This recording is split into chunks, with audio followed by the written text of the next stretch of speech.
یہ کہانی علی اور سارہ کی ہے، ایک نئی شادی شدہ جوڑے کی جو حال ہی میں شہر کے ایک پرانے علاقے میں منتقل ہوئے تھے۔ گھر بڑا اور خوبصورت تھا مگر کچھ پرانا لگتا تھا۔ محلے کے لوگ اس گھر کے بارے میں بات کرنے سے کتراتے تھے اور پڑوس میں عجیب سی خاموشی چھائی رہتی تھی۔ علی اور سارہ نے گھر کو سجانے کے بعد آرام کرنے کا فیصلہ کیا۔ رات کا پہر تھا جب سارہ کو اچانک کسی کی سرگوشی کی آواز آنے لگی۔ وہ ہڑبڑا کر اٹھی اور علی کو جگایا۔ علی، تم نے وہ آواز سنی؟ علی نے نیند میں کہا۔ کون سی آواز؟ کچھ نہیں ہے، سو جاؤ۔ مگر سارہ کی نیند اڑ چکی تھی۔ اس نے محسوس کیا جیسے کوئی درخت کے پاس سے اسے بلا رہا ہو۔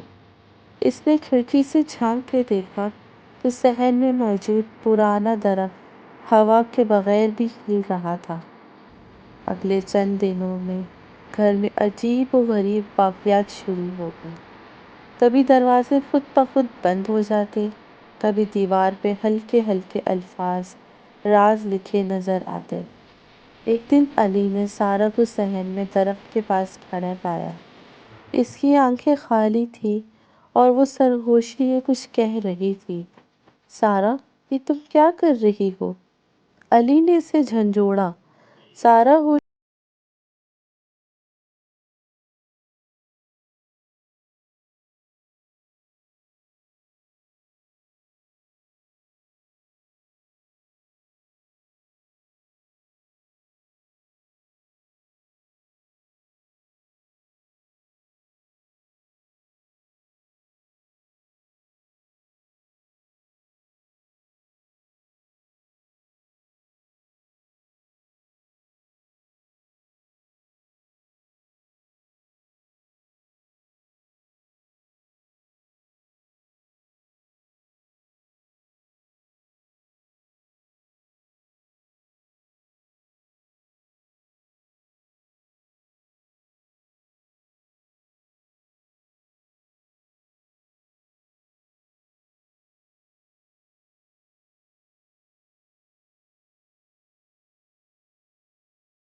مگر جاتے ہوئے عامل نے علی اور سارہ کو ایک بات کہی، یہ کہانی ختم نہیں ہوئی، ہر روح کا ایک راز ہوتا ہے۔